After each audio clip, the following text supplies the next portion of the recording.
Mirëmëngjes në hapësirën informative Shqipëria sot, unë jam Kassandra Pali dhe së bashku do jemi në minutat në vijim për të përcjell hapasapjet e gjitha zhvillimet kryesore. 2 ish drejtues të agjencisë së mbikëqyrjes policore që punësuan në polici Muçi Shaljani dërgohen në gjyq si të pandehur. Prokuroria e Tiranës ka mbyllur hetimet, por lidhemi për të mësuar më tepër të dhëna me kolegun Ervin Leka. Ervin, të përshëndes, tani më janë mbyllur hetimet. Prokuroria e Tiranës ka dërguar në gjyq si të pandehur 2 ish drejtues të agjencisë së mbikëqyrjes policore. Çfarë thot zyrtarisht prokuroria? Në fakt, Kassandra është ngritur edhe akuzë e shpërdorimit të detyrës për 2 drejtorë, ish drejtori në fakt e përgjithshëm të mbikëqyrjes policore Artiol Saliasi dhe drejtori në shërbimeve mbështetëse Gëzim Sala, ku fundit me një vendim të mëpashëm të gjykatës penale të Tiranës është edhe pezulluar nga detyra dhe pikërisht bëhet fjalë për mënyrën se si është punësuar Muçi Shaljani, i ndjeri i cili mbeti viktim e atentatit të ndodhur me 11 nëntor të vitit që lan pas tek rrethrotulimi i Rinasit, ku u vrap bashkë me Gilman Dodani, një personazh me të shkuar kriminale dhe i dënuar për disa vepra penale. Mënyra dhe mund të themi edhe mënyra se si është punësuar në agjencinë e mbikëqyrjes policore, por edhe mos përdorimi i ligjit siç parashikohet për punësimin në agjencinë e mbikëqyrjes policore, qoftë edhe nga rekrutimi, gara e hapur në agjencinë e mbikëqyrjes policore dhe të gjithë këto anashkalime që janë bërë ligjit ka bërë që Prokuroria e Tiranës të nisë një hetim dhe ditën e sotme pra e ka çuar këtë hetim që ka bërë pra për disa muaj në gjykat për të nisur edhe gjykimi për Artiol Saliasin dhe Gëzim Salën, ku rezulton se të paktën edhe nga deklarata që ata kanë bërë, konkretisht Gëzim Sala ka thënë se i është kërkuar nga Artiol Saliasi, i cili pra ka qenë në detyrën e drejtuesit të agjencisë së mbikëqyrjes policore, që Muçi Shaljani, i ndjeri që u vra në Rinas, të punësohej me urgjencë. Paktën kjo është deklarata që ai ka bërë, në fakt nuk ka rezultuar që të ketë pasur asnjë lloj urgjencë në agjencinë e mbikëqyrjes policore, por edhe mënyrën se si ai është rekrutuar, duke shmangur gjitha procedurat që parashikohen në ligj dhe mënyrën e shpejtë pra brenda rreth një jave punësimit të tij dhe me një kontratë 3 mujore që është bërë, por edhe pozicioni që ka pasur rolin e vëzhguesit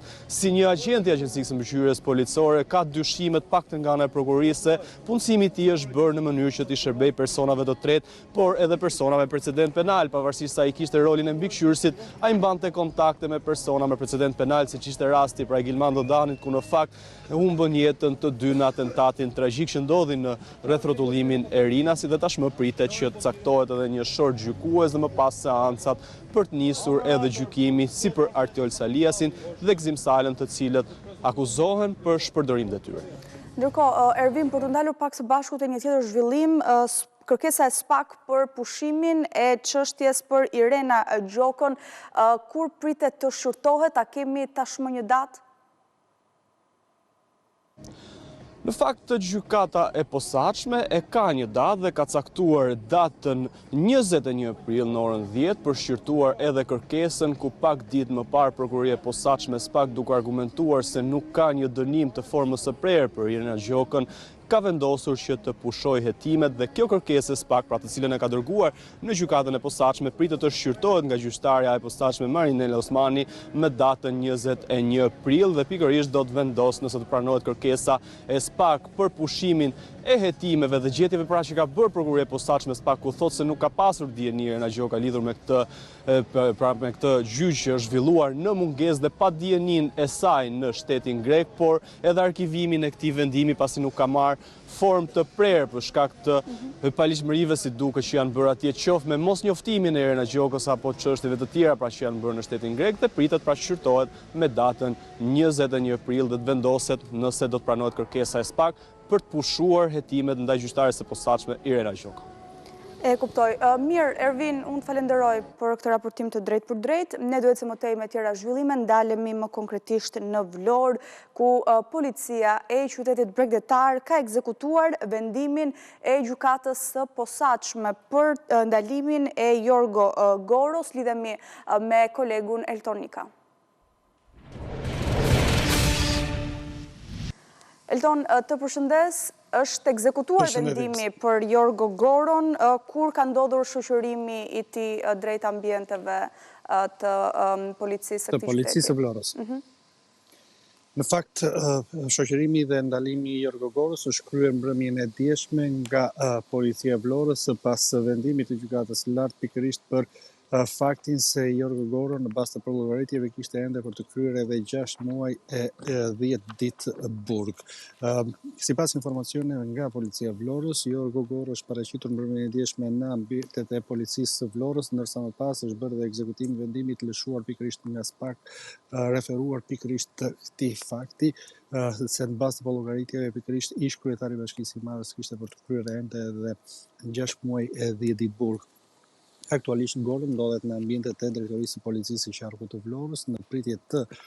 shoqërimit apo dërgimit të tij drejt një burgu të sigurisë së zakonshme ku pritet të kryejë edhe pjesën e mbetur të dënimit sipas llogaritjeve të kryera pikërisht nga SPAK për ish kryetarin e Bashkisë së Marrës. Ndërkohë, Elton, për të ndalur pak edhe të një tjetër zhvillim së bashku, një aksident i pazakon duhet thënë ka ndodhur në qytetin Bregdetar, nëse kemi dhëna si të miturit kanë përplasur automjetet e policisë, sa efektiv policia janë plagosur. Kjo është vërtet. Për nisë nga kjo fundit, Kassandra, 2 efektiv të policisë kanë mbetur të plagosur pas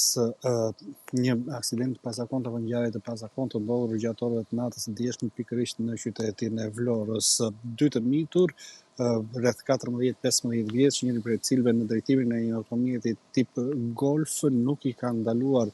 patrullës së policisë, ndërsa me këta të fundit më pas që janë vënë ndjekje pikërisht të automjetit tip Golf që drejtoi pikërisht nga adoleshenti.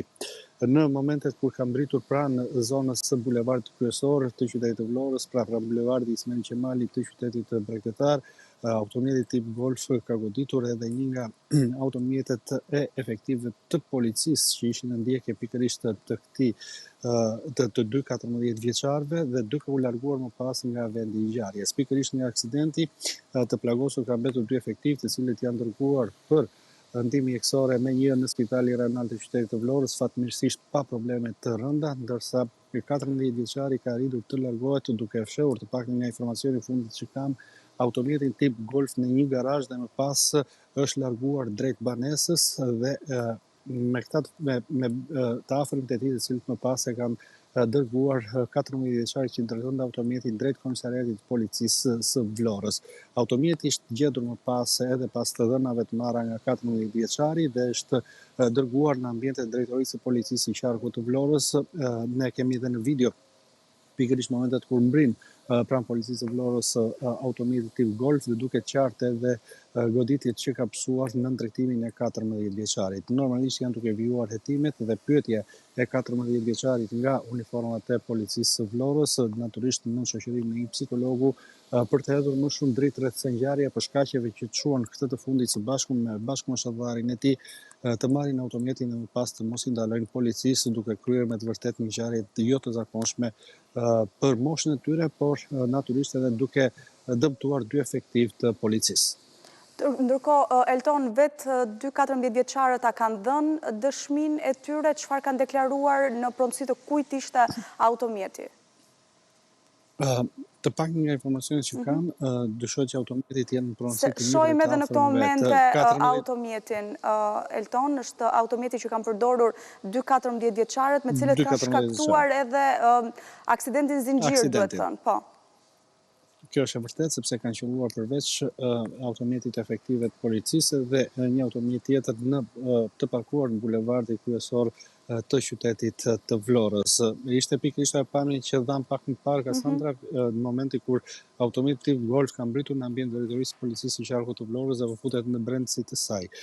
Të paktën nga informacionet që kam dhe siç thuhet dyshohet që automjeti tip Golf jetë i një prej të afërmve të 14 të një prej personave adoleshente që ishin në automjet, megjithatë kjo mbetet për të vërtetuar në vijim nga policia e Vlorës. Nuk kemi ende të dhëna nëse ka patur një deklaratë 14 vjeçari që drejtonte automjetin, sepse pritet që ai zakonisht kur janë të mitur merren në pyetje në shoqërinë edhe të një psikologu. Padyshim që në vijim ndoshta policia do të përcjellë edhe të tjera informacione që kanë të bëjnë me pikërisht me këtë ngjarje jo të zakonshme në qytetin e Vlorës. Mirë, Elton, faleminderit për gjitha këto detaje që ndave në këtë raportim të drejtë për drejtë dhe nga Vlora zhvendosemi në Fier edhe aty ka patur një aksident mbrëmjen e djeshme, por fatmirësisht dy shoferët e automjeteve të përfshira në aksident dhe 3 pasagjerë kanë shpëtuar mrekullisht me vetëm disa lëndime të lehta, por hetimet lidhur me shkaqet e aksidentit na i thot në këto momente kolegja Valbona Davidi.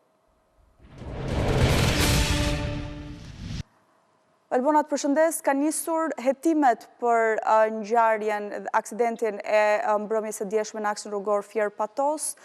Si është gjendja shëndetësore e të plagosurve dhe çfarë kanë nxjerrë në dritë hetimet? Po, duke nisur nga kjo e fundit, sepse ka më tepër rëndësi, Kasandra, bëhet fjalë për 5 persona të lënduar, 2 drejtuesit e automjeteve respektiv që u përfshin në aksident, në një përplasje të fortë, duhet thënë,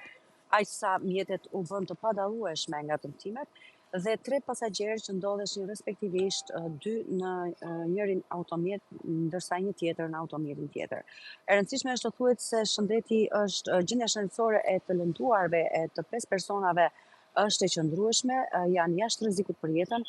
dhe fatmirësisht edhe një fëmijë rreth 7 vjeç që ndodhej në njërin prej automjeteve gjithashtu nuk ka pësuar lëndime serioze. Megjithatë, për 2 drejtuesit e automjeteve vëzhgimi mjekësor vazhdon, ata ndodhen ende në Spitalin Rajonal të Fierit, pasi kanë pësuar më tepër goditje se sa pasagjerët e tjerë që kishin në automjetet e tyre. Shkaku i aksidentit duket se ka qenë një manovër e gabuar nga automjeti tip Volkswagen Passat që vinte me drejtim nga Patosi në Fier, duke bërë që drejtuesi i mjetit tjetër, gjithashtu i tipit Volkswagen tip Turan, të mos arrinte dot të shmangte përplasjen e fortë si pasojë e shpejtësisë që edhe ky mjet me të cilin edhe mjeti tjetër ishte duke lëvizur. Pra kemi të bëjmë së pari me shkelje të rregullave të qarkullimit rrugor sa i takon shpejtësisë së lartë te normave të lejuara në këtë aks rrugor, një aks problematik duhet thënë, sepse është një aks me një qarkullim të rënduar në vijë të drejtë pothuajse në tërë pjesën e tij, duke bërë që drejtuesit e mjeteve në shumicën e rasteve të neglizhojnë sa i takon shpejtësisë, për shkak se nuk ka kthesat të cilat në një farë mënyrë do t'i bënin që të ulnin apo të reduktonin shpejtësinë. Gjithsesi, shkelja kryesore ose gabimi fatal që ka sjellë përplasjen e fortë ka qenë manovra ose parakalimi i gabuar që ka bërë drejtuesi i mjetit tip Passat, për të parakaluar dhe duke bërë që të përplasej kokë më kokë me automjetin tjetër dhe duke sjellë pikërisht të dëmtime, por fatmirësisht pa pasoja në njerëz. Nuk ka patur nga 2 drejtuesit e automjeteve. Asnjëri prej tyre nuk ka rezultuar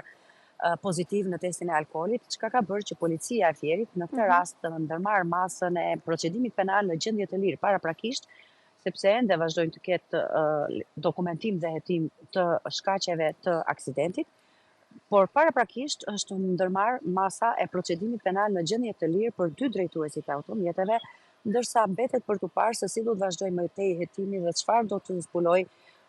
në lidhje me shkaqjet e aksidentit. Paraprakisht, sikundër tham, kishim shpejtësi të lartë të 2 automjeteve, pra të 2 drejtuesve të mjeteve, ndërkohë që manovra e gabuar e drejtuesit të mjetit Passat shkaktoi përplasjen e fortë. E rëndësishme është, sikundër tham, të thuhet se gjendja shëndetësore është e mirë për të gjithë të plagosurit, ishte një angazhim maksimal i ekipeve të urgjencës së Spitalit Rajonal të Fierit, duke patur parasysh numrin e lartë të personave që ishin lënduar dhe që duhej të dërgoheshin me urgjencë në spital, duket se ka qenë një ndërhyrje në kohë për të gjithë të lënduarit, të cilët u transportuan në spital, duke marrë ndihmën mjekësore dhe duke bërë që fatmirësisht asnjëri prej tyre të mos rrezikojë jetën. Qartë. Valbona, faleminderit për këto detaje që ndave në këtë raportim të drejtë për drejtë.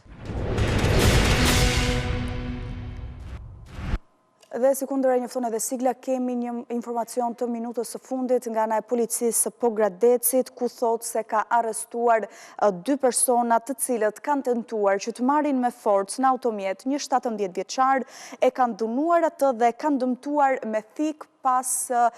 një konflikti për motive banale, me njëherë pas marrjes së njoftimit për një konflikt në lagjen numër 3 të Pogradecit, shërbimet e Komisariatit Policisë u nisën drejt adresës së dhënë me qëllim parandalimin e përshkallëzimit konfliktit, identifikimin dhe kapjen e personave të përfshirë. Si rezultati veprimeve të policisë në kuadër të operacionit Koduar Fest, u identifikuan shtetasit e identifikuar si Mario Gjangolli dhe Alian Hilaj, janë të dy autorët të cilët ishin larguar nga vendngjarja me automjet dhe u kapën dhe u ndaluan vetëm pak minuta më vonë nga ana e shërbimeve të stacionit të policisë së Prenjasit. Nga hetimet, dyshohet se këta dy persona kanë tentuar që të marrin me forcë në automjetin e tyre një 17 vjeçar me të cilin ishin konfliktuar për motive të dobta, e kanë ushtruar dhunë fizike ndaj tij dhe e kanë dëmtuar me thik në pjesën e dorës. 17 vjeçari ka marrë mjekim dhe ndodhet jashtë rrezikut për jetën. Në përfundim të veprimeve hetimore janë arrestuar në flagrancë shtetasit Mario Gjangolli, i cili është 33 vjeç, dhe Alian Hilaj, i moshës 32 vjeç, banues në Pogradec për veprat penale, heqja e paligjshme e lirisë kur në bashkëpunim mbetur në tentativë dhe plagosja e lehtë me dashje.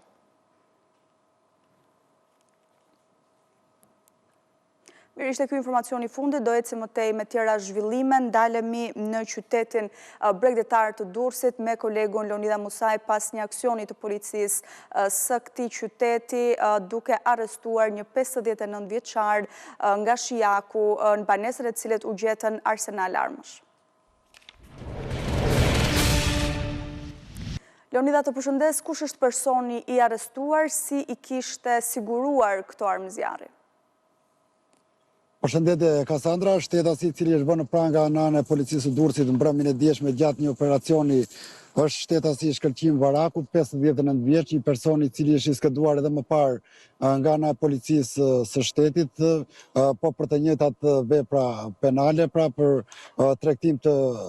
armëve të zjarrit. Gjatë operacionit të zhvilluar mbrëmjen e dieshme, policia arriti të sekuestronte disa armë zjarri, 2 pistolet, 3 çifte municione luftarake, por edhe lëndë narkotike të llojit kokainë, të cilin ai e tregtonte me pakicë në qytetin e Shijakut, por nga hetimet e policisë rezulton se 59 vjeçari armët e zjarrit do t'i shiste gjithashtu në qytetin e Shijakut, pasi kishte siguruar nga persona të tjerë ende të paidentifikuar, për të cilët policia po punon me intensitet lartë për të mësuar identitetin e tyre dhe persona të tjerë të cilët janë të përfshirë në këtë trafikim të lëndëve narkotike, por edhe të armëve të zjarrit. Pra, siç e thash edhe pak më parë, 59 vjeçari rezulton një person i cili edhe më herët ka kryer të njëjtat vepra penale, për të cilat ka kryer edhe burg disa vite më parë. Menjëherë pasi ka dalë nga burgu, siç duket është marrë sërish me të njëjtin zanat. Policia e Durrësit kishte dhe Komisariati i Policisë së Shijakut kishte siguruar informacione të detajuara se personi në fjalë ishte një person i cili po merrej me trafikimin e lëndëve narkotike, por edhe me trafikimin e armëve të zjarrit. Ndaj mbrëmjen e dieshme ka organizuar dhe operacionin Rivieri, i cili konkludoi, siç e tham edhe pak më parë, me arrestimin e personit 59 vjeçarit të Shkëlqim Varaku, por edhe me sekuestrimin e armëve të zjarrit, lëndëve narkotike, por edhe municioneve luftarake. Këto armë zjarri dhe lëndë narkotike i kishte pikërisht në banesën e tij, në zonën e 4 rrugëve të Shijakut, si që një ndryshe kjo zonë, në të hyrë të qytetit të Shijakut, të fshehura në bodrumin e banesës së tij. E qartë. Mirë, Leonida, unë falenderoj për detajet që ndave. Ndërkohë, një tjetër zhvillim i njëjtë, duhet thënë, ndodhi edhe në qytetin e Shkodrës, ku një 23 vjeçar i cili posedonte gjithashtu arsenal armësh është vënë në prangë. Lidhemi me kolegun Simon Shkreli. Simon, të përshëndes, kush është personi i arrestuar, si kishte siguruar armët e zjarrit dhe si ra policia në gjurmët e tij? Atëherë, policia kishte informacion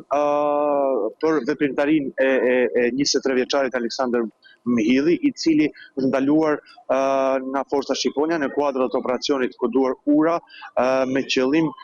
kryerjen e kontrollit në automjetin e tij, ku gjatë kontrollit në automjetin e tij janë gjetur disa doza kokainë dhe kanabis të gatshme për shitje, dhe më pas kontrolleve të ushtruara në banesën e tij është gjetur edhe një armë zjarri Kalashnikov, cilën e mbante në banesën e tij në fshatin Hotiri të Bashkisë së Shkodrës, një pushkë pneumatike dhe një armë zjarri e ftohtë thik. Uniformat blu edhe në bazë të rrugëve operative, por edhe veprimtarisë së 23 vjeçarit kanë dalë në kontrollet e befasishme, ku ky po lëvizte me automjetin e tij në drejtim të Shkodrës, kur është ndaluar nga ana policisë dhe në automjet janë gjetur dozat e kanabis dhe më pas arma zjarrit Kalashnikov, arma pneumatike dhe thika. Ndërkohë, një tjetër aksion policor në Shkodër, Simon, janë sekuestruar 10 kg kanabis, të cilat do të trafikoheshin me anë të mjeteve ujore, janë sekuestruar edhe motorbarka, apo jo, cilat janë dhënat që kemi? Ngjarja ka ndodhur në zonën e Malësisë së Madhe, në fshatin Kosan të Malësisë së Madhe, i cili ndodhet në afërsi të liçenit të Shkodrës, ku në kuadër edhe të informacioneve të marra, por dhe edhe kryerjes së veprimeve operative nga ana e policisë, është bërë mundur arrestimi i 41 vjeçarit Astrid Shekaj, i cili posedonte këto 2 motobarka dhe në shtëpinë e vjetër të tij është gjetur edhe në cilësinë e provës materiale rreth 10 kg kanabis, si dhe një automjet cilën e mbante me targa të huaja. Bazë të informacionit nga ana e policisë dyshohej se motobarkat shfrytëzoheshin me qëllim tregtimin e lëndëve narkotike përmes rrugës ujore në drejtim të Malit të Zi. Kishte kohë policia që e vëzhgonte dhe kishte nën kontroll këtë pra 41 vjeçarin Astrid Shekaj, dhe gjatë kontrolleve të ushtruara janë sekuestruar në cilësinë e provës materiale kanabisi dhe 2 motobarka dhe automjeti me targa të huaja. E qartë. Mirë, Simon, unë të falenderoj për gjitha detajet që ndave në këtë raportim të drejt për drejt. Sërish të një zhvillim i minutës së fundit në Fushkruj, në ambientet e një lokali, është kapur e armatosur me armë zjarri,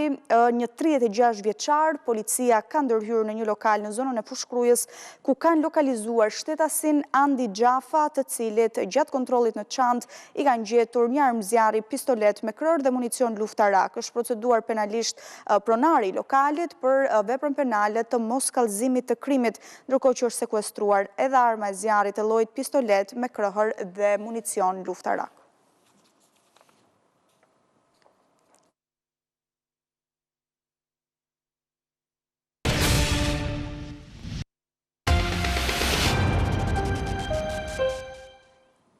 Jemi rikthyer në këtë transmetim të drejt për drejt për të parë së bashku tjera informacione. Erion Braçe e ka seriozisht vetofrimin e tij për të qenë kandidati socialist për Bashkinë e Tiranës vitin e ardhshëm. Deputeti veteran që doli ndër më të votuarit në zgjedhjet e 11 majit thotë se do i shkojë deri në fund atij që e quan një mision të tij për kryeqytetin. Braçe ka nisur takimet me bazën, por me bazën ka vazhduar takimet edhe kryesocialisti Edi Rama, i cili shfaqet në to duke patur për krah Ogerta Manastirliun. Ajo është cilësuar për ti si kandidatja zyrtare e Partisë Socialiste për Tiranë. Në ditën kur një tjetër Erion ndau mendjen të kandidoj për kryetar bashkie në Tiranë, po e kam seriozisht dhe do shkoj deri në fund me ju bashkërisht. Kryesocialisti Edi Rama u shfaq krah Ogerta Manasiliut, e shpallur kandidate për zgjedhjet e parakohshme të kryeqytetit, që në fakt nuk u bën kurrë prej Erion Veliajt. Ajo së paku deri tani mbetet kandidatja zyrtare e Partisë Socialiste, por a do të ketë edhe ajo fatin e Florian Binajt? Nëse pyet Erion Braçen, ai është i qartë. Tirana për të tani është një mision. Nuk është ambicia ime personale, nuk është interesi im personal, por mendoj që kemi një mundësi shumë të madhe për ta zhvilluar këtë qytet në një dimension të ri, përfshirës dhe ku gjithë secili gjen jo veten e tij, jo thjesht jetën e tij, por të mirën e tij. Rama për krau Gertës nuk përmendi Braçën, por kërkoi sërish vetëm rezultat të qartë, fitues në zgjedhjet e ardhshme në Tiranë. Por a japin atij siguri opinionet dhe sondazhet? A kanë rëndësi edhe emrat e kandidatëve, një ngarë që është provuar delikate edhe kur kandidonte ai vetë, po për kryesocialistin rëndësi nuk kanë emrat, por një faktor tjetër. Jam I bindur që ne jemi fitues edhe për një arsye tjetër që është faktikisht arsyeja që na mbledh sot. I fillojmë gjithmonë përgatitjet shumë përpara tjerëve dhe kur tjerët merren me ne merrim me veten. Por sa përgojët e Liga për të mërzitur brenda Partisë Socialiste, Rama fjalët u ala atyre që duan të merren me thashëtheme. Fillojmë në orën 11, dalim në orën 6, edhe mediat kombëtare. Nuk po diskutoj tenxhere dhe vogla apo ato të mbushura me helm që në mëngjes, po media kombëtare raportojnë për publikun çfarë I tha Edi Rama njërës e çfarë I tha Edi Rama tjetër. Natyrisht që shqetësimi nuk është ky. Njerëzit kanë votuar dhe duan të dinë gjëra tjera. Po për Tiranën kanë rëndësi edhe emrat. Tani që Florian Binaj u rikthye në bazë dhe Ilir Ali Mehmeti ka nisur fushatën, që Berisha deri tani ja ka premtuar se do ja jap, edhe socialistët duan të sqarohen se ke prej kandidatëve do votojnë prillin e ardhshëm. Një tjetër Erion apo një tjetër grua në krye të një institucioni të rëndësishëm politik në vend. Dimri nuk do të largohet, muaj prill ka nisur me dëbor duke mbuluar fshatrat turistike të Korçës dhe të Kukësit. Bora me trashësi 25 cm nuk ka shkaktuar probleme në qarkullim, ndërsa autoriteti rrugor shqiptar thotë se vijon puna për kriposjen dhe mbarvajtjen e qarkullimit. Muaj prill nis me dëbor. Zonat malore në qarkun e Korçës janë mbuluar nga petku I bardhë në këtë fillim muaj pranveror. I ftohti nuk do të largohet, ndërsa fshatra turistik si Dardha e Bobështica vijojnë të ofrojnë kënaqësitë e dimrit. Dëbora ka përfshirë aksin Bobështicë-Dardhë, ku trashësia arrin nga 20 deri në 25 cm, duke krijuar një panoramë tipike dimrore në zonë. Ndërkohë, sipas njoftimit të autoritetit rrugor shqiptar, rreshtë dëbore janë regjistruar gjatë natës dhe në orët e parë të mëngjesit dhe në aksin Kukës-Shishtavec. Kontraktorët kanë qenë në terren që në orët e para duke ndërhyrë me mjete për pastrimin dhe kriposjen e rrugëve, çka ka bërë të mundur që qarkullimi të vijojë pa probleme. Autoritetet u bëjnë apel drejtuesve të mjeteve që të tregojnë kujdes të shtuar dhe të pajisen me goma dimrore si dhe zinxhir, veçanërisht gjatë lëvizjes në zonat malore ku ka prani dëbore. Ishte gjithçka përgatitur për këtë hapësirë informative. Të tjera informacione ju mund t'i gjeni duke klikuar në faqen zyrtare abcnews.al. ABC News mund ta ndiqni edhe në radio në frekuencën 105 FM. Me edicionin e mesditës në orën 12 vjen kolega Fabiola Hoxha, në bashkë ndajmë këtu. Faleminderit për vëmendjen.